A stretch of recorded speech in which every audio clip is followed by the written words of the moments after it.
अपने रिसर्च में आपको सबसे डरावनी चीज क्या लगी है? देखिए, ये जो सोल्स वाला मामला है ना, आत्मा वाला मामला, बड़े इजीली हम लोग बोल देते हैं मोक्ष और सैल्वेशन। ये बड़ी खतरनाक चीज है। ज्यादातर लोग ऐसा बोलते हैं ना कि हमारा बचपन बहुत अच्छा था, काश बचपन लौट आए। लेकिन आपको ऐसे लोग भी मिलेंगे जो बोलेंगे कि प्रेजेंट ठीक है, मेरा बचपन अच्छा नहीं, मेरा स्कूल लाइफ अच्छा नहीं था, मेरा कॉलेज लाइफ अच्छा नहीं था। क्या जाना है रावण के बारे में अब तक? आज के समय में रावण को जिस तरीके से डिपिक्ट किया जा रहा है, जिस तरीके से पोर्ट्रेयल किया जा रहा है उसका, वो करेक्ट नहीं है। जैसे ये कहा जाता है कि रावण और किसी को कभी उठा के नहीं लाए थे, सिर्फ सीता को ले आए थे क्योंकि विनाशकारी विपरीत। ये गलत बात है। रावण और बहुत लोगों की युवतियों को उठा लाया था। तो ये जो बोलते हैं कि रावण में सब कुछ अच्छा था, वो महाज्ञानी था और पराक्रमी था, और लेकिन बस एक गलती हो गई, नहीं, बस एक गलती नहीं थी। रावण ने बहुत सारी गलतियां की थी। रावण के 10 सर जो 10 अलग अलग बातों को दर्शाते हैं, वो 10 के 10 खामियां रावण में थी और वो सडन नहीं आ गई थी। नमस्ते दोस्तों, भारत का कल्चर, भारत की फिलॉसफी और हमारे धर्म के बारे में जानकारी मेरी खुद की एक हॉबी है, जिसे मैं पूरा कर रहा हूं इस पॉडकास्ट के थ्रू। आज के गेस्ट है अक्षत गुप्ता सर, जिनके साथ एक बढ़िया ब्लॉकबस्टर पॉडकास्ट हम बना चुके हैं। उस पॉडकास्ट का टॉपिक था अस्त्रास, असली अस्त्रास। आज का टॉपिक है ही नहीं, क्योंकि आज हम सीखेंगे ज्यादा हमारे धर्म के बारे में। इस इंसान ने डेडिकेट की है अपनी पूरी लाइफ इन सब्जेक्ट्स को, और आज इनके कहानियों के द्वारा हम इन सब्जेक्ट्स के बारे में ज्यादा जानेंगे। बहुत ही बढ़िया कॉन्वर्सेशन अक्षत गुप्ता सर के साथ। एंजॉय कीजिए TRS हिंदी पर।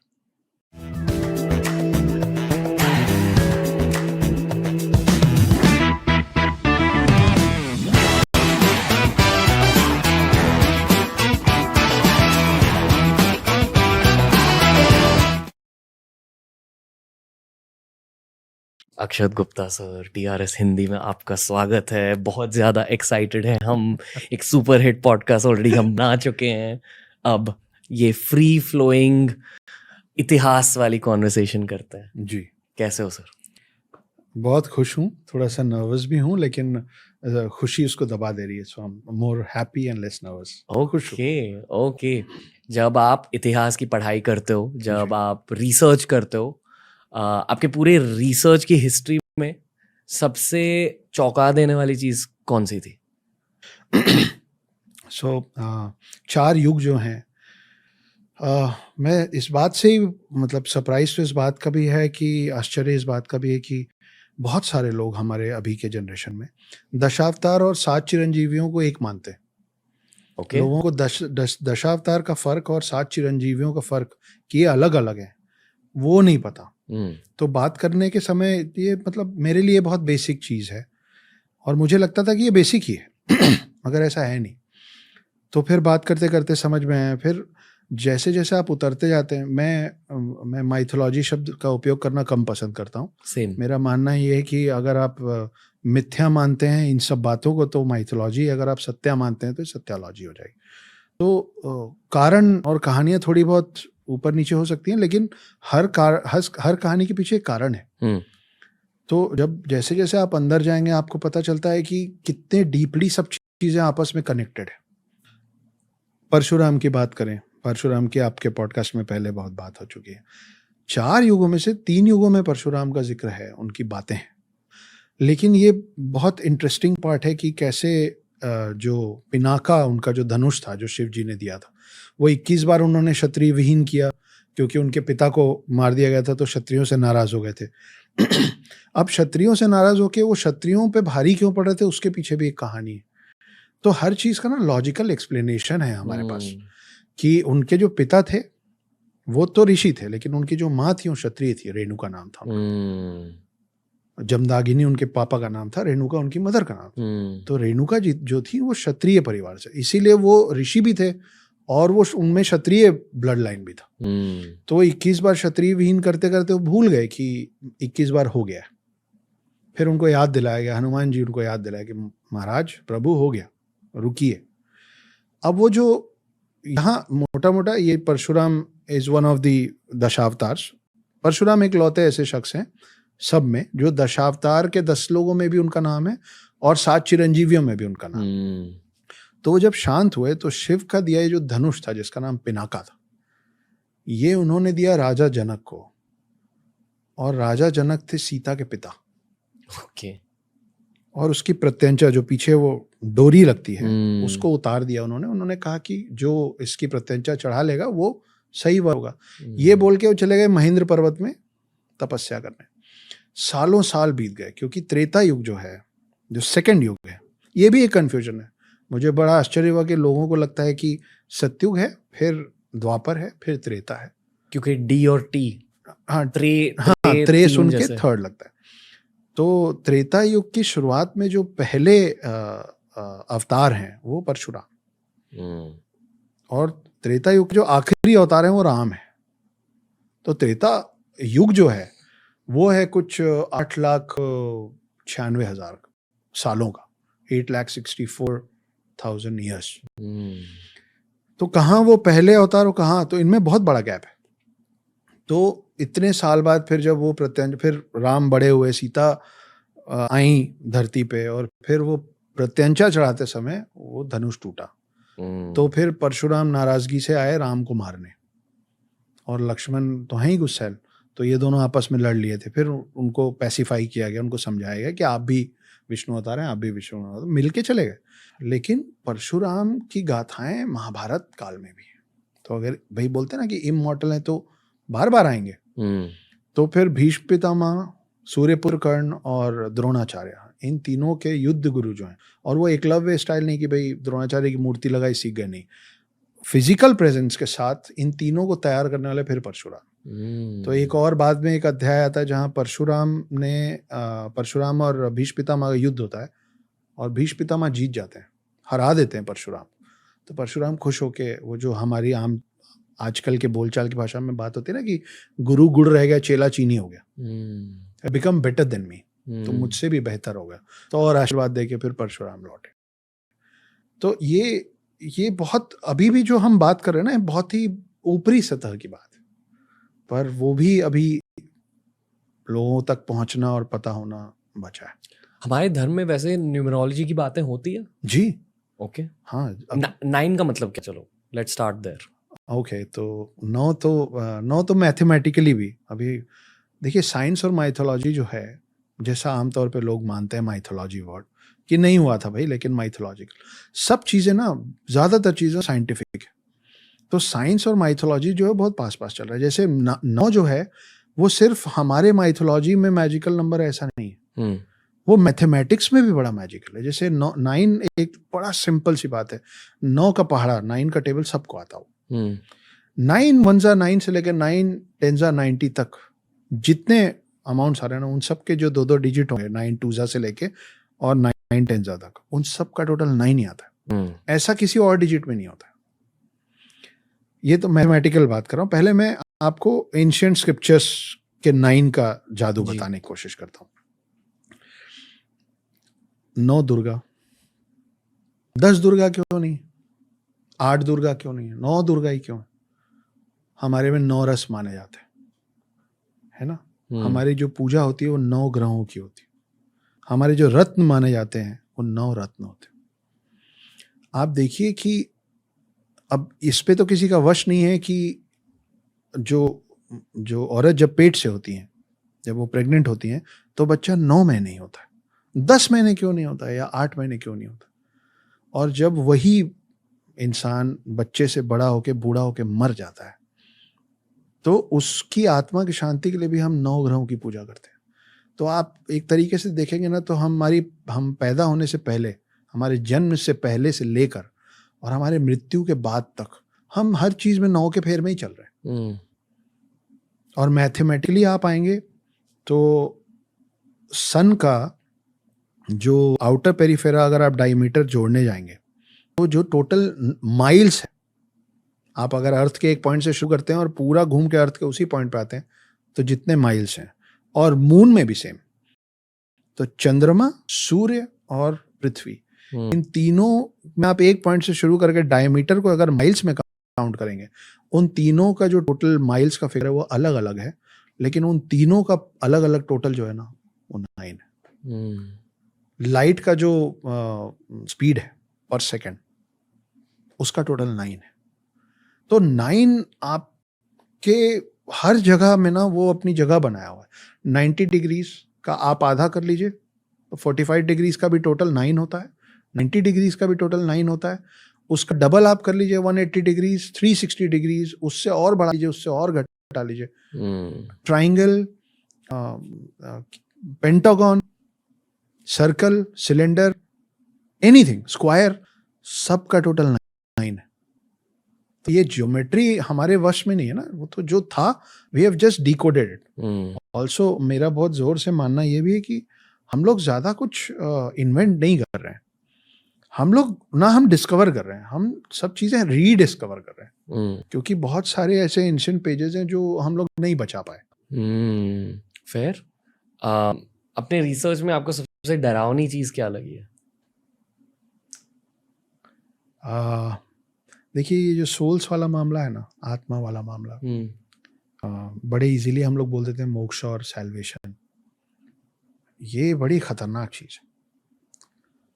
सैल्वेशन जिनको मिल जाता होगा, जितना मैंने पढ़ा समझा है, सैल्वेशन जिनको मिल जाता होगा वो तो ठीक है, जिनको नहीं मिलता है वो बहुत सारे वर्ल्ड्स में अलग अलग तरीके से भटकते रहते हैं। और आपके लाइफ की अपनी परेशानियाँ होंगी, मेरी लाइफ की अपनी परेशानी रही हैं। एक बहुत अच्छे बचपन के बाद अभी 2014 में सुसाइड तक जाना पड़ा है, और वहाँ से फिर अब मैं आपके साथ यहाँ बैठ के बात कर रहा हूँ। तो ज़्यादातर लोग ऐसा बोलते हैं ना कि हमारा बचपन बहुत अच्छा था, काश बचपन लौट आए। लेकिन आपको ऐसे लोग भी मिलेंगे जो बोलेंगे कि प्रेजेंट ठीक है, मेरा बचपन अच्छा नहीं था, मेरा स्कूल लाइफ अच्छा नहीं था, मेरा कॉलेज लाइफ अच्छा नहीं था, फॉर XYZ रीजंस। सोल्स जो ट्रैवल कर रहा है वो हम अपने कर्मों की वजह से ही सैल्वेशन को या तो नहीं पाते हैं या तो देर से पाते हैं। जी। सोल्स की एक एज है, जैसे आपके और मेरे बॉडी का एक एज है, वैसे सोल्स का, फॉर एग्जाम्पल सिर्फ आपके मेरे समझने के लिए, आप मान लीजिए कि सोल की उम्र 1000 साल है, मान लेते हैं एक आत्मा है जिसकी उम्र 1000 साल है।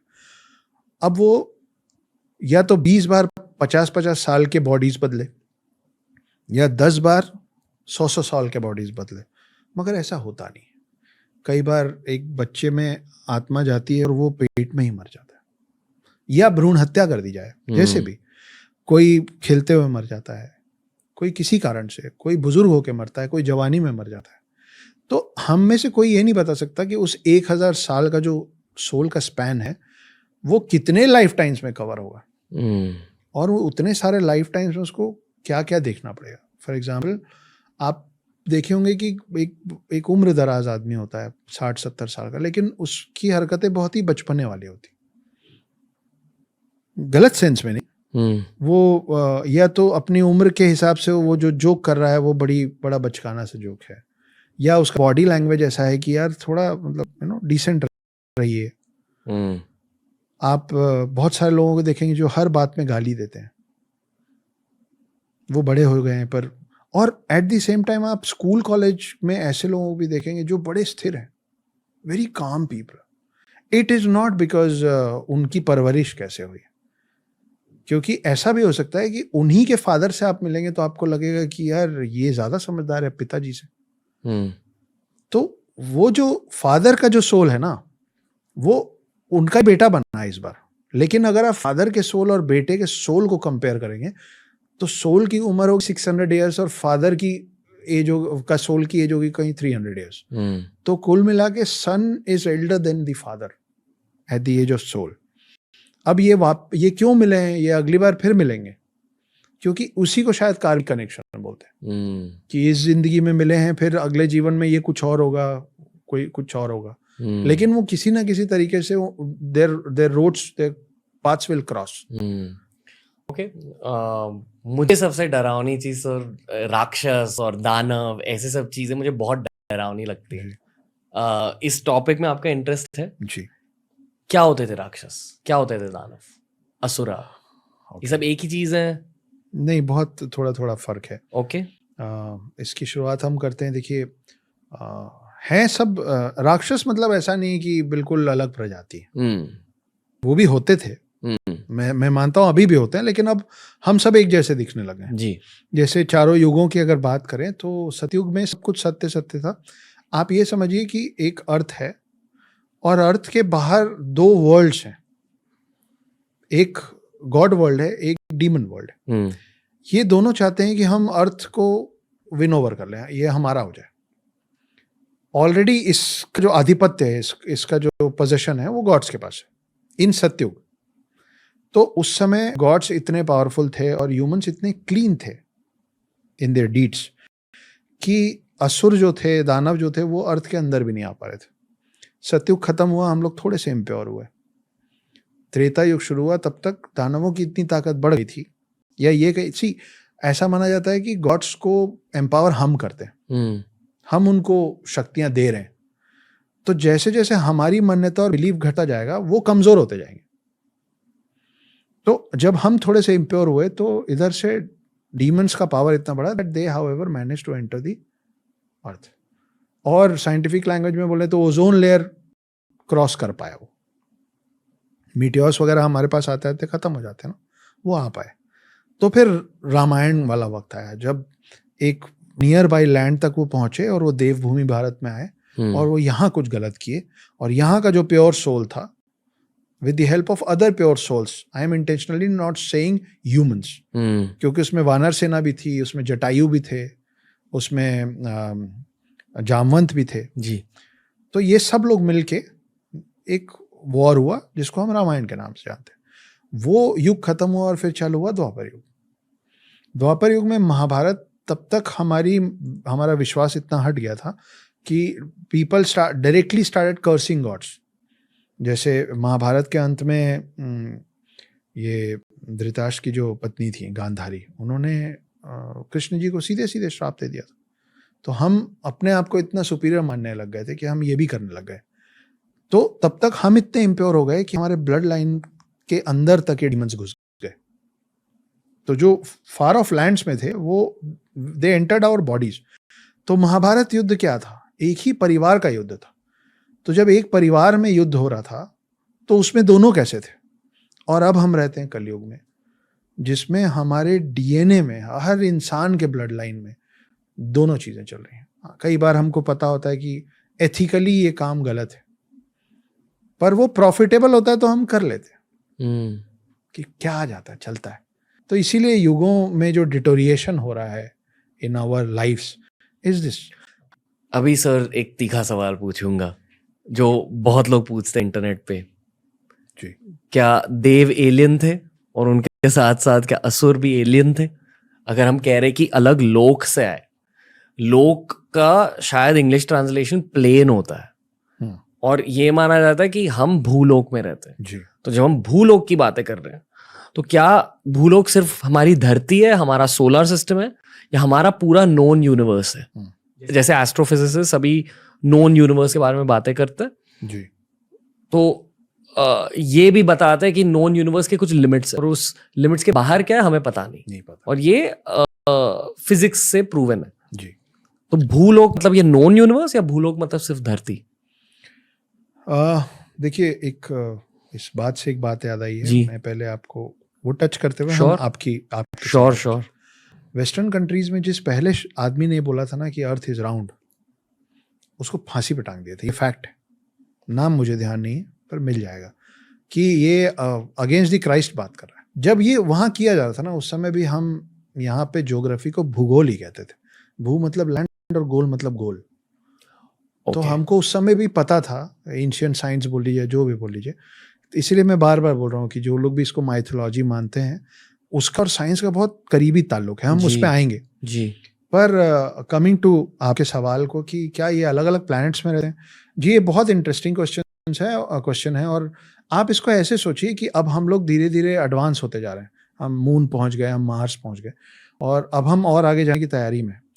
एक दिन ऐसा आएगा ना, मतलब आज से 500 साल पहले, 200 साल पहले कोई सोच नहीं सकता था कि हम मून तक पहुंच जाएंगे।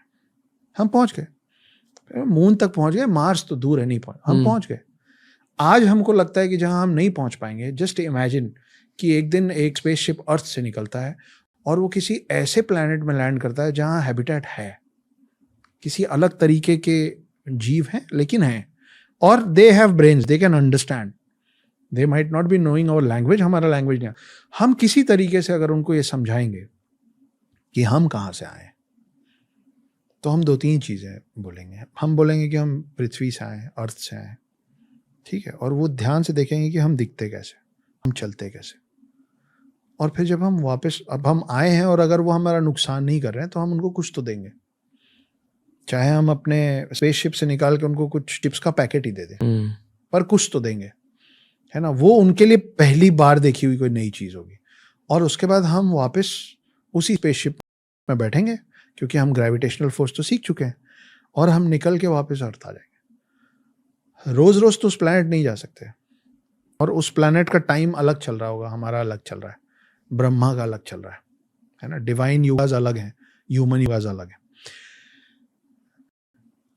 अब जब हम वापस लौट आए हैं तो उस प्लैनेट में जब इवोल्यूशन होगा, जब उस जनरेशन में और लोग नेक्स्ट टू नेक्स्ट जनरेशन आएगा, वो भी तो दीवार पे ऐसे चीजें बना देंगे ना। और उनके लिए भगवान कहाँ से आए थे पता है? उनके लिए भगवान अर्थ से आए थे।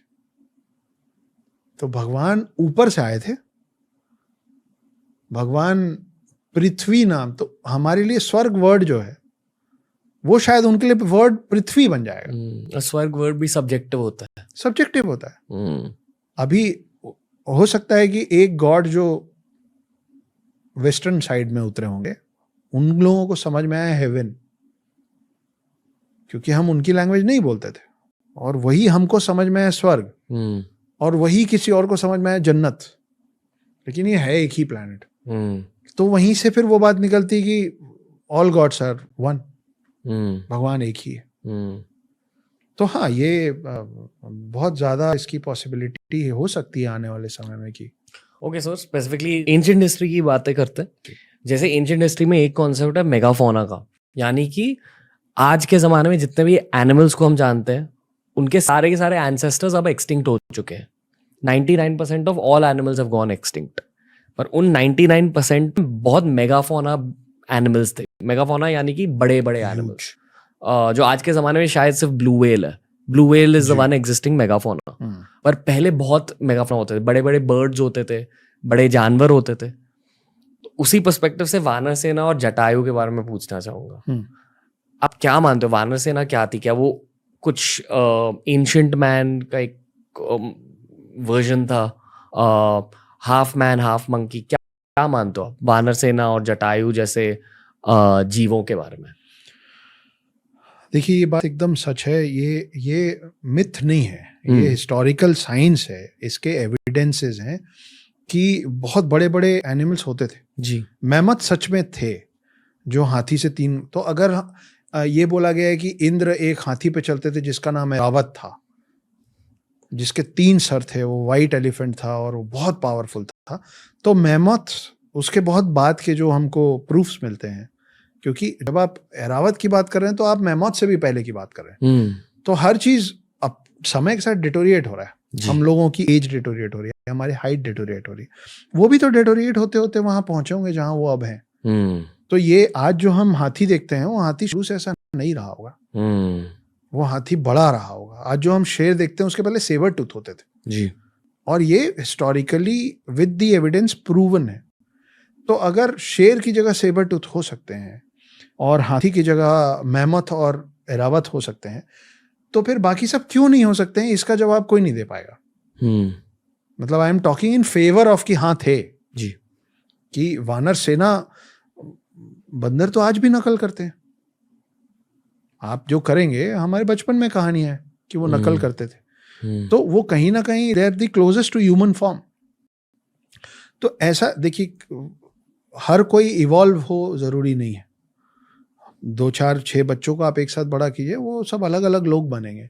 तो हो सकता है कि ये एक स्पीशी थी। आप जब हम हनुमान चालीसा पढ़ते हैं, तो हनुमान चालीसा में जो शुरुआती लाइन है, तिहु लोक उजागर के पहले, जय हनुमान ज्ञान गुण सागर, जय कपि। कपि जो है ना, हनुमान चालीसा में जो शब्द है, ये कपि उस क्लैन का नाम था जिस क्लैन का एक हिस्सा थे हनुमान। पूरी जो वानर सेना, जो पूरे वानर हैं, उनके जैसे हमको होमो सेपियंस बोलते हैं, हम ह्यूमंस हैं, वैसे उनके क्लैन का नाम था प्रॉपर कपि।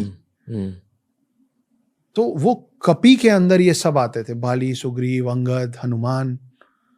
तो हाँ, ये होते थे।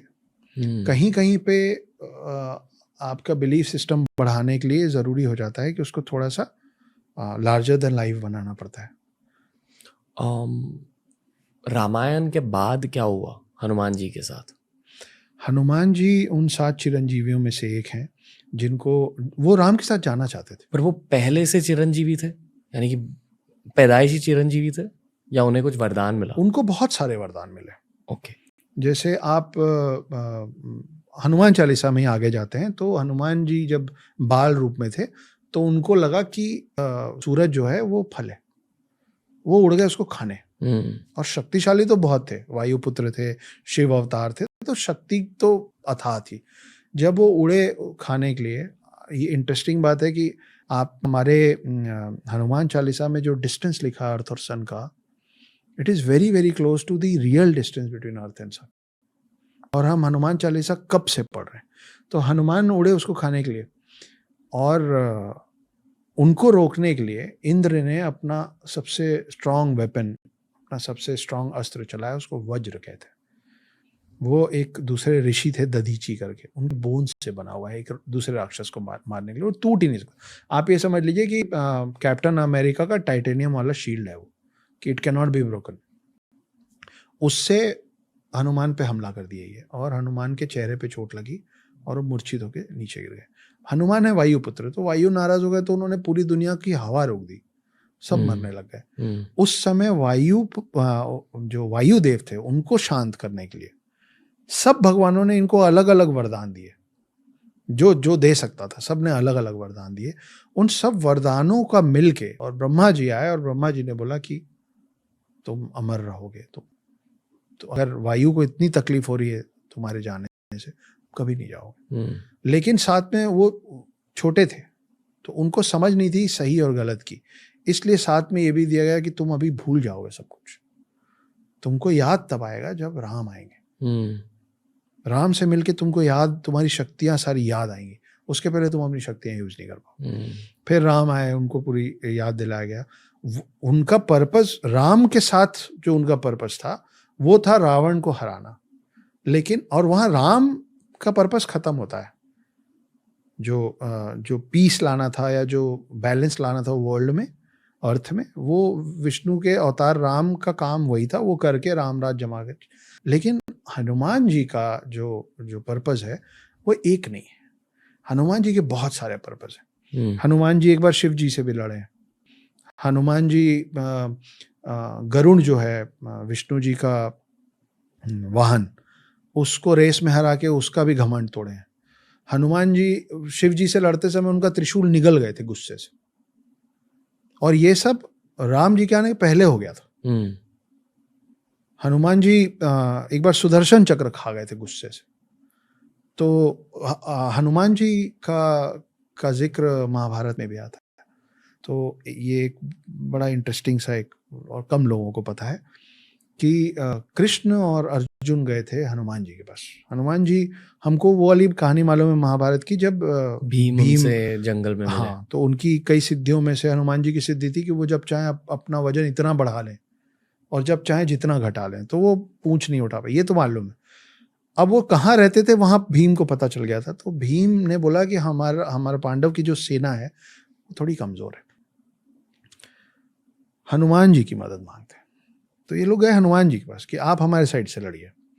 तो हनुमान जी बोले कि अगर मैं आपकी तरफ से लड़ूंगा तो महाभारत का पूरा पर्पस ही डिफीट हो जाएगा, क्योंकि मैं उतरूंगा तो गेम ओवर हो जाएगा। लेकिन आप आए तो मैं आपको खाली हाथ भी नहीं लौटाऊंगा। अर्जुन, मैं आपके रथ के फ्लैग पे बैठ जाता हूं एज अ सिंबल। तो आप कभी भी देखेंगे ऐसी कोई भी तस्वीर जिसमें अर्जुन है और सारथी कृष्ण है, उनमें एक फ्लैग लगा रहता है, और फ्लैग में हनुमान बने रहते हैं जो कि बैठे होते हैं, घुटने के बल बैठे रहते हैं। उसके बाद जब ये वॉर चालू हुआ तो अर्जुन एक तीर चलाते थे और कर्ण का जो रथ था वो कई फीट पीछे चला जाता था। फिर कर्ण एक तीर चलाते थे तो अर्जुन का 2-3 इंच पीछे जाता था। और कृष्ण तारीफ करते थे कर्ण की क्या तीर चला है। अर्जुन में ईर्ष्या भावना रही है हमेशा से, कहानियों में भी। तो अर्जुन को लगता था मैं मारता हूँ 20 फीट पीछे जाता है, वो मारते हैं मैं 2 इंच पीछे हिल जाता हूँ तो ये तारीफ करना। 3-4 बार ऐसा हो गया। तो अर्जुन बिल्कुल बिफर गए और कृष्ण को बोले आप मतलब क्यों कर रहे हैं आप ऐसा, आप देखिए मैं कहाँ भेजता हूँ, वो इतना सा हिला देता आप उसकी तारीफ करते। तो कृष्ण भगवान बोले कि अरे नादान, वो जिस रथ को हिला रहा ना उसमें हनुमान बैठे हुए हैं, तेरे को मेरे को वो हनुमान को हिला दे रहा है। तो तू सोच कि अगर हनुमान नहीं होते तो कहाँ जाता तू। तो हनुमान वहां भी रहे हैं। तो और हनुमान की गाथा तो कल्कि के साथ खत्म हो गई। हनुमान तो जब कली और कल्कि का युद्ध होगा तब फिर आएंगे। तो ये सातों चिरंजीवियों का पूरा जो मिशन है, जो पर्पस है, वहां खत्म हो। कहा जाता है कि जब भगवान ने मानव जाति को बनाया तब सप्त ऋषि को भी बनाया ताकि जो भगवान की असली नॉलेज है वो ह्यूमंस तक पहुंचे, और सप्त ऋषि ह्यूमंस तक वो नॉलेज पहुंचाते हैं। करेक्ट। और ये चारों के चारों युगों में सप्त ऋषियों का रोल है जी। ओके। और तो, क्या? हाँ, तो पहले ब्रह्मा जी ने 4 वामन अवतार बनाए थे जी। उनको बड़ा ज्ञान दिया और बोले जाओ बांटो। तो बोले हम नहीं कर पाएंगे, हम उसके लायक नहीं। ब्रह्मा जी उनसे नाराज भी हुए, उनको कुछ श्राप वाप दिया, उनको अलग कर दिया। उसके बाद विष्णु जी ने 7 पहले पुरुष बनाए, जैसे मनु मानते हैं ना, मनु के पहले सप्त ऋषि बने, वो 7 ऋषि हैं। और उन्होंने वो जो 4 वेद है, अथर्ववेद, यजुर्वेद, सामवेद, ये 4 वेद लिखने वाले ये सप्त ऋषि हैं। इनकी अलग अलग, इनमें अलग अलग ज्ञान था और इन्होंने अलग अलग तरीके से उस ज्ञान को दिया और इन्होंने ही फिर दुनिया चालू की। तो इन सप्त ऋषि के ही क्लैंस चल रहे हैं अभी तक सारे, हम सब जो हैं। तो उसके नीचे अब जैसे जमदागिनी एक ऋषि थे जो परशुराम के पिता थे, तो वो एक लाइन से आते हैं। कश्यप एक ऋषि थे, कश्यप की बहुत सारी वाइफ्स में से एक वाइफ थी कद्रू। तो कद्रू ने जब उनसे वरदान मांगा था तो उन्होंने वरदान में उनको बोले कि ठीक है मैं तुमको वरदान देता हूँ, तुमको 100 अंडे होंगे। वो 100 एग्स में से 100 स्नेक्स निकले। तो इसीलिए सारे सांप जो हैं वो कद्रू की संतानें मानी जाती। तो ये जो सप्तऋषि हैं वो उन्होंने ही, वैसे बनाने वाले ब्रह्मा है, क्रिएटर इज ब्रह्मा, लेकिन ब्रह्मा को भी उस सृष्टि को बनाने में और उसको कंटिन्यूसली चलाते रहने में जिन लोगों की मदद चाहिए, उनमें जो फर्स्ट 7 हैं वो सप्तऋषि हैं। फिर कई देवियां हैं, जैसे गंगा पहले एक बार ह्यूमन अवतार में आई थी, वो हिमराज, हिमालय पर्वत के जो राजा होते थे, उनकी बेटी बन के आई थी। फिर बाद में वो वापस गई, फिर उनको भागीरथ फिर से लेके आए अब मोक्ष प्राप्ति के लिए। तो ये अलग अलग कहानियां हैं, लेकिन हाँ ये सप्तऋषि जैसा कि आपने कहा करेक्ट है। ऐसी हम लोगों की सबकी मान्यता है कि सप्तऋषि ही दुनिया का सुचारू रूप से उसको चलाने का काम, आपको राइट पाथ पे रखने का काम, ये सारे उपनिषद, ये सब इनका लिखा। उपनिषद भी बड़ी इंटरेस्टिंग चीज़ है। अभी हम 9 की बात कर रहे थे, जो वो माला जपते हैं उसमें 108 बीट्स होते हैं। महाभारत जो युद्ध चला था वो 18 दिन चला था। 18 का टोटल 9 होता है, 108 बीट्स का टोटल 9 होता है। गीता में जो महाभारत में जो चैप्टर्स हैं वो 18 हैं, गीता में जो चैप्टर्स हैं वो फिर 18 हैं। गीता महाभारत अलग अलग है। उपनिषद जो हैं वो उसमें जो टोटल श्लोक लिखे हुए हैं हजारों में, उन सब का टोटल फिर 9 है। तो ये सब चीजें हम जो बात कर रहे हैं ना रणवीर, ये सब आपस में जुड़े हुए हैं बस। लेकिन हम लोग का जो ब्रेन जो अभी कुछ परसेंटेज काम करता है, वो अभी हमारा ब्रेन इतना इवॉल्व नहीं हुआ है कि हम इन सब चीजों का कनेक्शन समझ पाए। इसीलिए हम लगातार स्पेक्युलेट करते रहते हैं। हमको कभी कुछ सही लगता है, कभी कुछ सही लगता है, पर हमको सही भी इसलिए लगता है क्योंकि हमको लगवाया जाता है, क्योंकि हम नहीं करते, वो भी वहीं से आता है। बहुत सारे लोग ऐसे भी होते हैं जो सिर्फ ऐसी चीज़ों को मानते हैं जो साइंस से प्रूव्ड है जी। तो आज के ज़माने में जो वेस्टर्न साइंटिस्ट प्रूव करते हैं उसमें विश्वास रखते हैं। और उसी पर्सपेक्टिव से मैं आपको हमारे धर्म, हमारे संस्कृति के बारे में पूछना चाहूँगा। आज के ज़माने के साइंटिफिक पैरेलल्स क्या है हिंदू धर्म को लेके? ठीक है, एक तो हमने बात की हनुमान चालीसा की, जी, वहीं से शुरू करते हैं कि सन और अर्थ का जो डिस्टेंस है वो परभानु वाली जो 2 लाइनें हैं हमारे हनुमान चालीसा में, उसमें प्रॉपरली लिखा हुआ है, मतलब लाइट ईयर्स में डिस्टेंस हमने एक्सप्लेन किया हुआ है।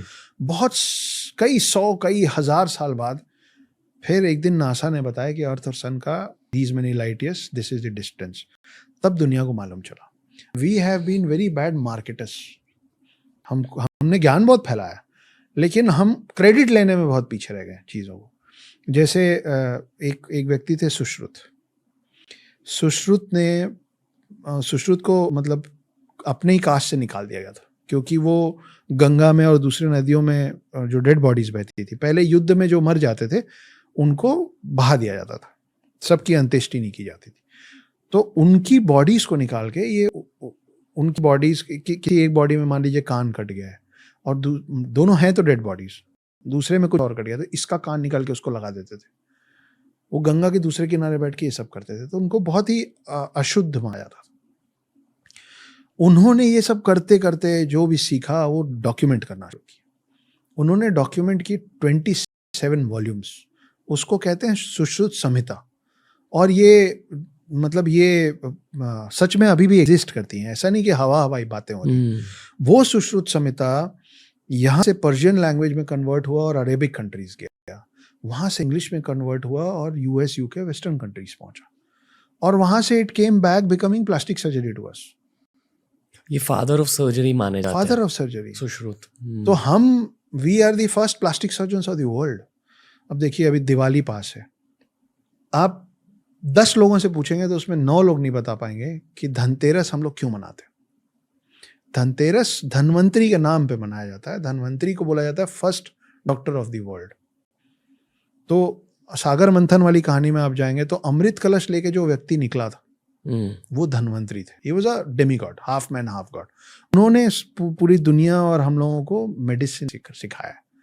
तो इसीलिए अभी तक फाइट चलता रहता है कि आयुर्वेदिक अच्छा है कि एलोपैथी अच्छा है कि कौन सा।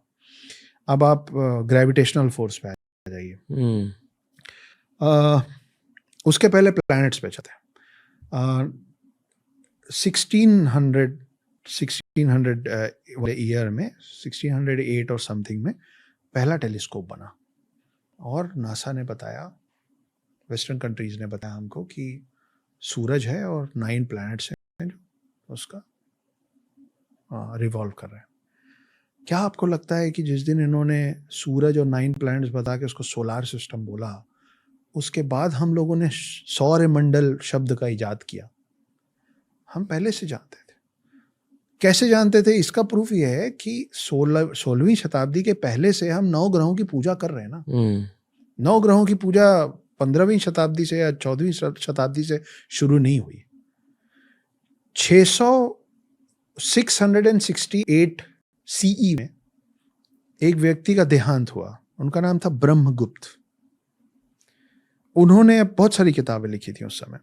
उन्होंने एक किताब में एक लाइन लिखी थी, उन्होंने लिखा था कि जैसे पानी का काम है बहना, वैसे ही धरती का काम है हर चीज को अपनी तरफ अट्रैक्ट करना। इस व्यक्ति की डेथ हुई 668 सीई में। 1150 में एक दूसरे शख्स हुए जो उनकी लिखी किताबों को नए सिरे से एलाबोरेट कर रहे थे। उनका नाम था भास्कर, भास्कर 2। उनके पिता थे, वो सेकंड थे, तो वो भास्कर 2 थे।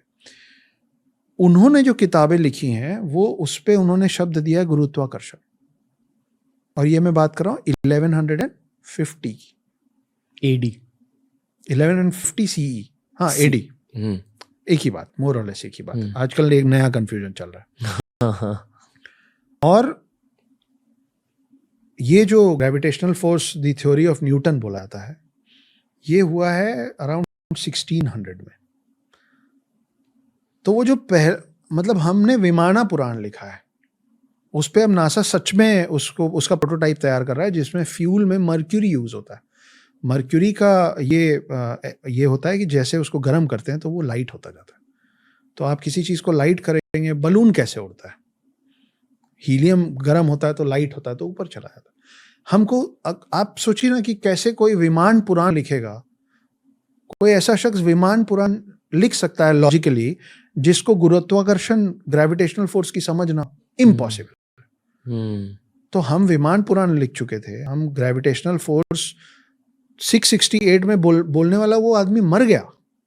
उस चीज को 1687 में ये Newton's theory of gravitational force को इतनी ख्याति मिली। आप 668 और 1687 जोड़ेंगे ना तो 1000 साल से भी ज्यादा होता है। तो we have been very very scientific to all the approaches. Vimanas के बारे में आपने पढ़ा? जी। ओके। यूएफओ शेप्ड विमानस भी होते थे, सर्कुलर विमानस भी होते थे। और ये जो मर्क्यूरी की बात आपने जस्ट अभी करी, ये मैंने पढ़ा है कि मर्क्यूरी पावर्ड विमानस होते थे, पर मैं ये नहीं जानता था कि अगर आप मर्क्यूरी को हीट करते हैं तो लाइटर हो जाता है। ओके, मतलब मर्क्यूरी का भी शायद एक गैसियस स्टेट होता होगा, आई एम श्योर, क्योंकि लिक्विड स्टेट में तो नहीं, वो गैसियस स्टेट में नहीं होता, वो सॉलिड स्टेट भी नहीं हो पाता। ओके, बड़ा अतरंगी, मतलब बिल्कुल गैसियस स्टेट होता ही नहीं उसका। उतना डिटेल में मुझे नहीं मालूम। कुछ तो स्मोक निकलता होगा, लेकिन वो अपना फॉर्म चेंज नहीं करता। Okay, it just gets lighter and lighter as it heats. मतलब अगर वो विमान में यूज होता होगा, it must be getting lighter then air at some temperature. तो बेसिकली वो टेम्परेचर अगर आपने जनरेट कर दिया किसी वजह से, तो शायद विमाना उड़ सकता। आप अगर विमाना पुराण के कुछ सारा कुछ तो मेरे को मिलता नहीं है, पर जो भी थोड़ा बहुत मैं समझ पाया हूँ या देखा हूँ या पढ़ा हूँ, उसमें ना पूरा स्ट्रक्चर है। सिर्फ ऐसा नहीं कि थ्योरेटिकल नहीं बताया हुआ, सिर्फ उसको प्रैक्टिकली भी उन्होंने बताया हुआ कि भाई उसमें प्रोपेलर्स हैं, उसमें जेट बूस्टर्स हैं, कि वो ऐसा नहीं कि वो धीरे धीरे गर्म हो रहा है तो ये ऊपर जा रहा है। उसको रोक के पहले गर्म करके सडनली उसका प्रेशर निकाला ताकि वो अर्थ को छोड़े। आपके स्टडीज के अनुसार, और ये शायद इस वाले पॉडकास्ट का आखिरी सवाल है जी, रावण के बारे में बात करते हैं जी।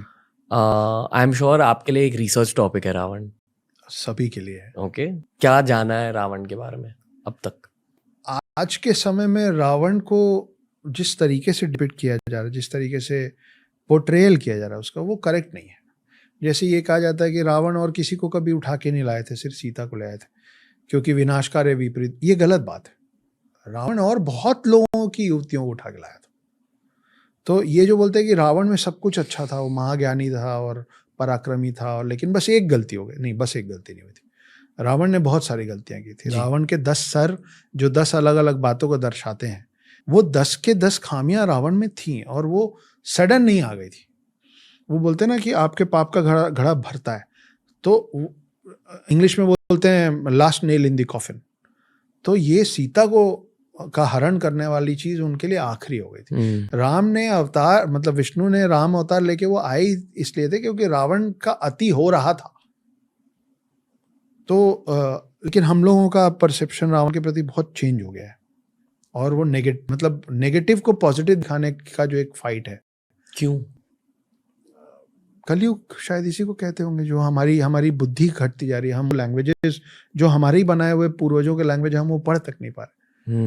हम इसलिए नहीं पढ़ पा रहे हैं बिकॉज अब हम यहाँ से कमजोर होते जा रहे हैं। तो कमजोरी आपका, जब आप बीमार होते हैं तो आपका शरीर आपका साथ नहीं देता है। आपको बिस्तर से उठ के एक कमरे से दूसरे कमरे में जाने में थकान होने लग जाती है ना। तो जैसे शरीर बीमारी में थकता है, हम यहाँ से बीमार हो रहे हैं। अक्षत सर, ये पॉडकास्ट अब खत्म हो चुका है, पर बहुत मजा आया आपसे बात करके। आई फील कि आप जैसे, हमारे जैसे बहुत सारे लिसनर्स है, बहुत सारे लोग हैं भारत में जिन्हें भारत की मिस्ट्रीज के बारे में ज्यादा जानना है। तो 2 सुपर हिट पॉडकास्ट के लिए थैंक यू सर। कैसा रहा आपका एक्सपीरियंस? मैं अभी अब्जॉर्ब कर रहा हूँ बहुत कुछ।